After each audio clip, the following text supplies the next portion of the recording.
When I was first diagnosed with advanced metastatic melanoma 5 years ago, it was understandably a hell of a shock. I didn't have time to process any of it as I was then ushered into a whirlwind of doctor's consultations, surgeries, treatment plans, and trying to figure out what my new life would look like. I was handed pages, if not binders, of, diagnosis, prognosis, side effects, and long-term quality of life statistics. By the time I was through surgery, onto treatment, and trying to figure out what to do, I was numb, burnt out, and depressed. What I really wanted at the time was some sort of real-life comparison to what the statistics were saying.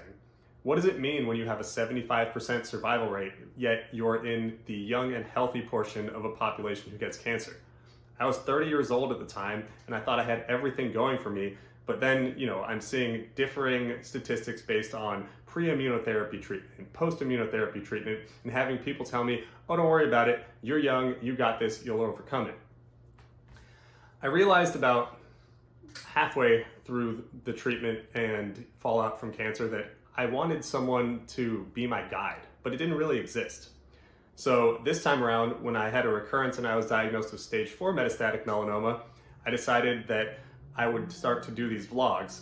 And I hadn't really thought of it in the informational sense to fill the void that I was missing 5 years ago, but once I started to make a few episodes, it clicked for me. This is what I would have wanted. This is how I can help grow community and distribute information about how to live with cancer. Also, that'll lead me into my usual spiel, which, if you don't know me, my name is Mike Linn, and I make these vlogs for my own mental health, to give information to my friends and family, but also, like I said, to connect with other cancer patients and their loved ones. Now that I've done enough of these and I've been getting a really good response, I actually thought it would be time to maybe give you some more information about my personal life. Not because I necessarily want to overshare, but because I'm getting into some pretty complex topics and I'm bringing in people who surround me in my life and activities that I do. And so if I don't give you more information, then I'm still just kind of a, nameless, faceless statistic to you. Even though, I've done some videos that have gone over some light versions of these heavy topics, but I think it's important to connect these human experiences and have real meaning. So I'm going to give you some insight into what has gotten me to here and how I think it will help me get through this trying time. Now, I don't think you need my full life story, but I'm going to describe 3 things that help motivate me to fight cancer every day. And those are the people in my life, my passions in life, and my plan for what I'm going to do during and after cancer. Also, I want to give a brief disclaimer. Social media is a breeding ground for comparison, and I think it's a very unnecessary thing to do. We all live very different lives, and some of the things that I'm going to describe might come across as extremely fortunate because they are. I do believe that even in spite of these diagnoses and the circumstances that I'm in, I've lived a very, very fortunate life to this point. I'm going to describe, having a very supportive friend and family group. I'm going to describe, having a good setup around me, and it really does motivate me to get back to those things.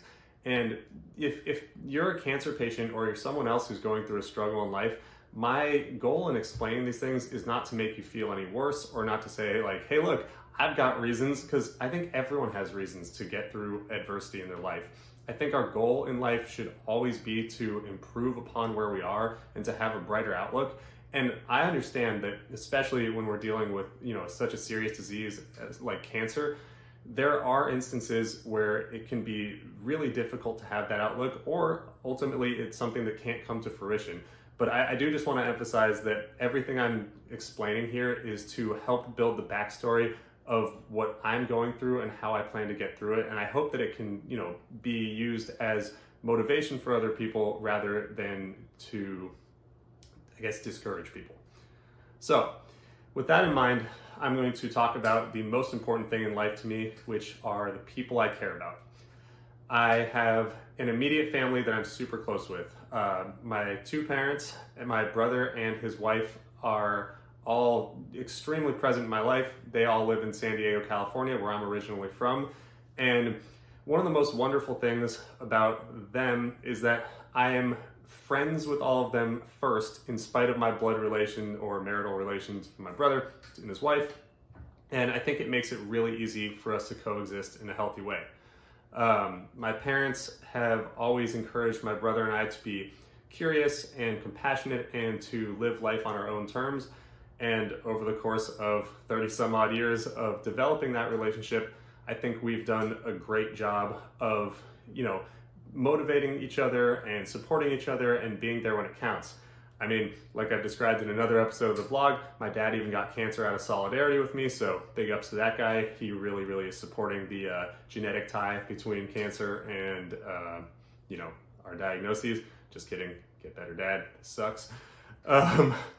But on top of my close immediate family, I also have a pretty large extended family, and once again, all wonderful people. They've all been really good to me during this time, and I think it's one of those things that I've never taken for granted, but as soon as I was diagnosed the first time, and as time has gone on throughout those 5 years in this recurrence, it's really shown how important it is to have that support in your life, because you know that you have the latitude to take some hits. I've had to go through different adjustment times in terms of my work or my ability to socialize, or I've had some relationships that are damaged as a result of cancer, but my family has been there for me, and I know that I'm really lucky for that to exist. I hear horror stories about people who are going through cancer and they have family who are exploitative to them or cruel to them or turn their back on them, and trust me, I feel so lucky to have the family that I do. In addition to my biological family, I have an extremely large, close-knit group of friends that I would say started when I went to college in San Luis Obispo, California, at Cal Poly. That's still where I reside today. It stemmed from a bunch of guys that I started living with when I was 19 through 22, and we just kind of built from there. And now, 17 years later, we're all still extremely close. We are, growing up and developing businesses together. We are having people grow families together. And each year, I think our bond goes stronger. And it's definitely one of those things where I don't take that for granted at all. Socializing has always been one of my biggest passions. I love being the catalyst for, getting friends together.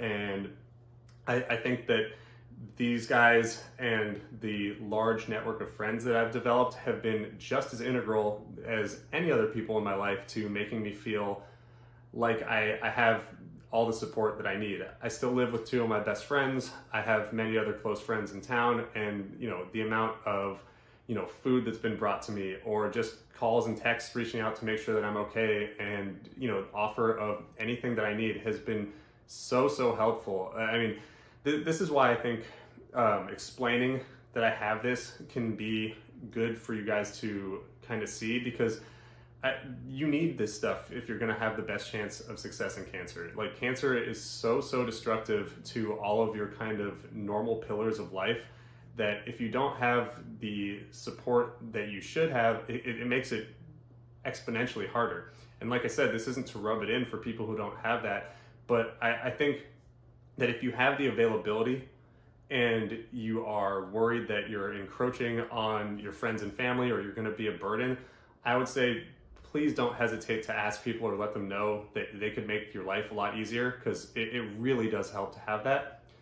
And then finally, the person that I want to talk about, because I've mentioned her many times in the beginning of this vlog and through multiple episodes, is my partner. And it's such a tough dynamic for her. We have been seeing each other for just about a year now, and we have an extremely close relationship, but I mean, this is something I experienced the first time I was diagnosed with cancer too. It's so hard to grow relationships and to develop things emotionally when you're in such a tough predicament. I mean, cancer overrides all of the instincts in your brain, and every day you are basically just hyper-focused on, how do I deal with this? What do I have to take care of in order to keep my treatment going and keep myself healthy? And it really scrambles your kind of short-term sensibilities. And so I want to just, thank her for being super supportive. It's a really difficult time. And while I don't think our relationship is, being hindered in the long term, I do know that, she and I are making a lot of sacrifices. And it's another form of good fortune to have someone who's understanding about this. It's miserable, but I'm so lucky to have all these people who are in my corner. So those are the people that I'm trying to get through this for. Those are the people that make me feel good about what I'm doing in life.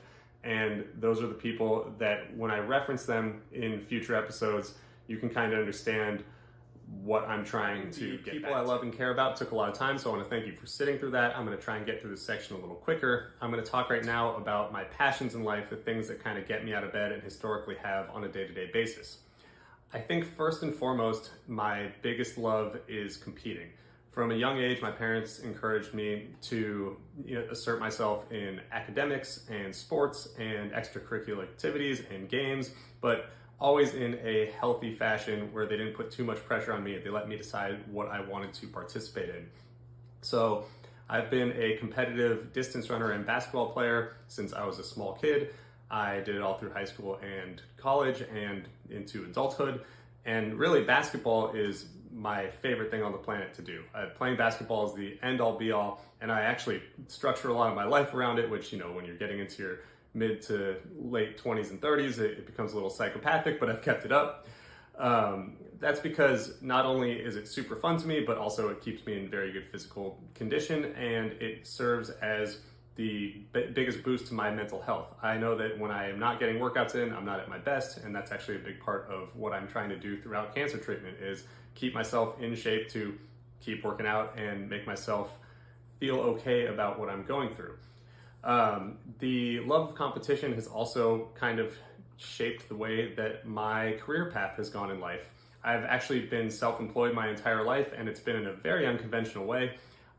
When I was in high school, I was the #1 ranked Magic the Gathering player in the world at one point, and I won a lot of scholarship money and side money to let me end up going on to be a professional poker player all throughout college and into my early 20s.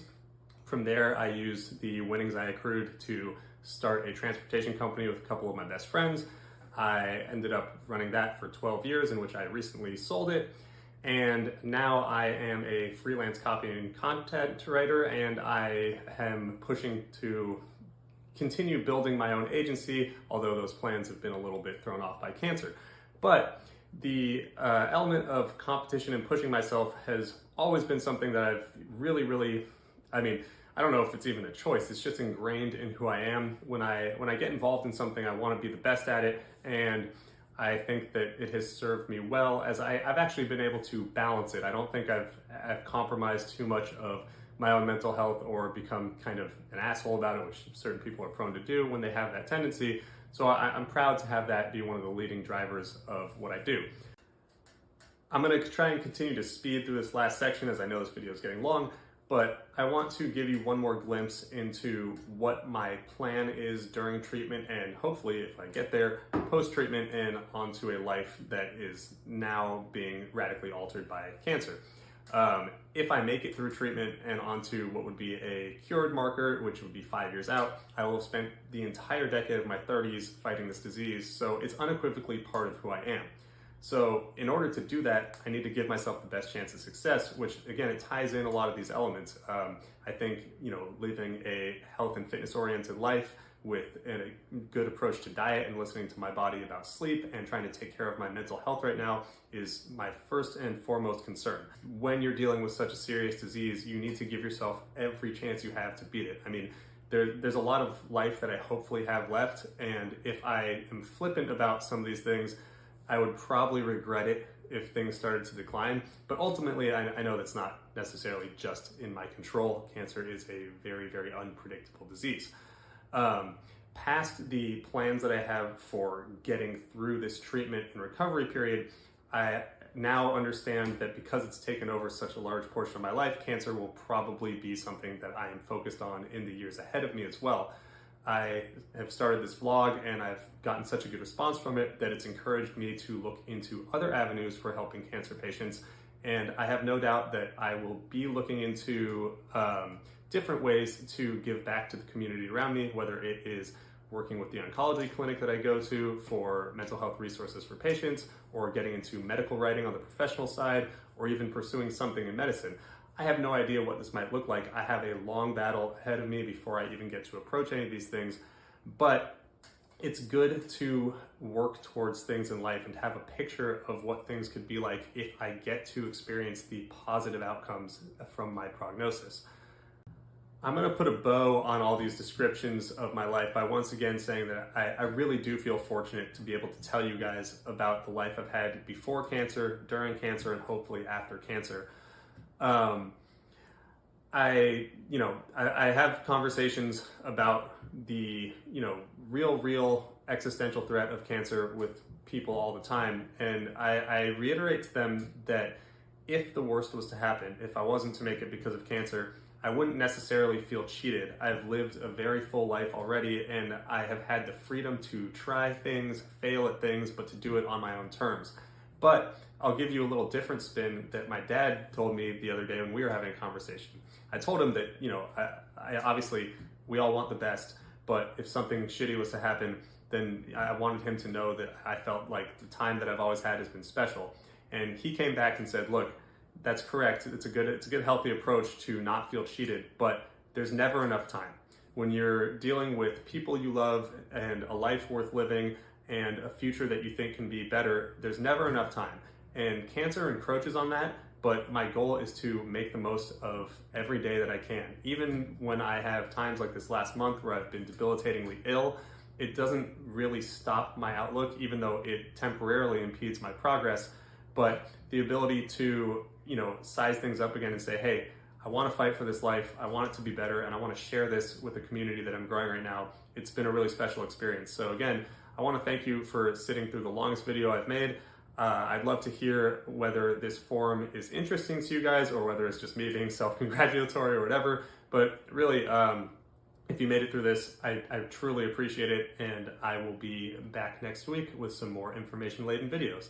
Thanks again, and I'll talk to you next time. Bye.